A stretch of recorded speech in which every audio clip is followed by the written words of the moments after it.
গোলামের পিছনে, চোরের পিছনে, ঋণ খেলাপিদের পিছনে 100 বছর গোলাম হয়ে বাঁচার থেকে আত্মবিশ্বাসের থাকে নিজের ইনকাম করা 100 টাকার উপরে বেঁচে থাকা, 1 মিনিট বেঁচে থাকা অনেক বেশি সম্মানের। এই টাকাগুলাই দিয়েই কিন্তু আপনার সন্তানের শিক্ষা ব্যবস্থা নিশ্চিত হইতো, এই টাকাগুলাই দিয়েই কিন্তু আপনার অবকাঠামো নিশ্চিত হইতো। কিন্তু এই টাকাগুলাই হচ্ছে ওরা বিদেশে পাচার করে ওরা আপনার বেগম পাড়া বানাইছে।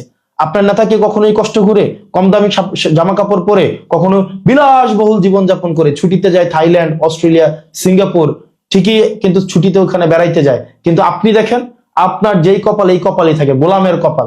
এই কারণে জাতি হিসাবে যদি মন থেকে আপনি গোলামি মুক্ত না হইতে পারেন, আপনার গোলামি যদি বিসর্জন দিতে না পারেন, আর নেতাকে এভাবে চাটতেই থাকেন, নেতার পিছনে যদি এভাবে খাটতেই থাকেন, এবং নেতাকে এই চোরের পিছনে, যারা চোর আছে কিছু, এই ঋণ খেলাপি চোর, বড় বড় চোর, এই চোরের পিছনে যদি যান জীবন দিয়ে দেন, এটা হচ্ছে আপনার মনস্তাত্ত্বিক গোলামি। এবং এটা গোলামির জীবন 100 বছর বাঁচার থেকে একদম নিজের মতো করে আত্মবিশ্বাসের সাথে 1 মিনিট বাঁচা বেশি সম্মানের। গোলামের পিছনে, চোরের পিছনে, ঋণ খেলাপিদের পিছনে 100 বছর গোলাম হয়ে বাঁচার থেকে আত্মবিশ্বাসের থাকে নিজের ইনকাম করা 100 টাকার উপরে বেঁচে থাকা, 1 মিনিট বেঁচে থাকা অনেক বেশি সম্মানের। তো জাতি হিসাবে যদি গোলাম না হইতে চান, এই চোরের পিছনে শ্রম দিতে না চান, এই ঋণ খেলাপি চোর, ব্যাংক চোরদের বিরুদ্ধে আপনারা অবস্থান নেন। ইনশাল্লাহ আমরা, জনগণ যাকে ভোট দিয়ে নির্বাচিত করুক না কেন, আমরা ঋণ খেলাপিদের জন্য পরবর্তী বাংলাদেশ আমরা হারাম করে দিব। বাংলাদেশ আর সালমান এফ রহমান হইতে আমরা দিব না। বাংলাদেশকে আজিজ খানদের হাতে আর তুলে দেওয়া হবে না।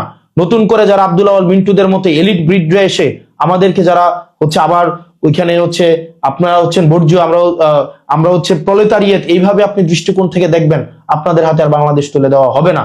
সুতরাং এই ঋণ খেলাপি চোর, এই ব্যাংক চোরদের, ব্যাংক ডাকাতদেরকে আপনারা প্রত্যাখ্যান করেন, আর গোলামের মানসিকতা বাদ দেন। গোলাম মানসিকভাবে আপনারা গোলামির মানসিকতা বাদ দিতে হবে। ভাই, নিজের পকেটের 100 টাকা দিয়ে একটা খারাপ বাজার করে খাওয়া অনেক বেশি সম্মানের, অনেক বেশি সম্মানের। গোলাম হয়ে পিছু পিছু ঘোরার থেকে নেতার পিছু পিছু ঘুরলাম, সারাটা জীবন দিলাম, কেরিয়ারটা নষ্ট করলাম নেতার পিছনে পিছনে ঘুরে, আবার দেখা যাবে 20-25 বছর পরে নেতা আবার তার ছেলেকে আইনা আমার উপর আবার নেতা বানাই দিচ্ছে। লজ্জা হওয়া উচিত আমাদের লজ্জা হওয়া উচিত, আমাদের লজ্জা হওয়া উচিত। ভালো থাকেন, সুস্থ থাকেন। আর মিডিয়া আপনারা দেখি ইতিহাস বিচার করে, ইতিহাস সময় টেলিভিশনকে বিচার করেছে, 71 টেলিভিশনকে বিচার করেছে, ইতিহাস বিভিন্ন টেলিভিশনকে বিচার করেছে, বিভিন্ন সাংবাদিকদেরকে বিচার করেছে।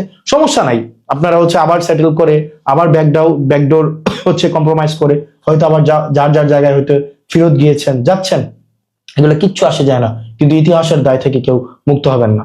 ধন্যবাদ, সালাম আলাইকুম।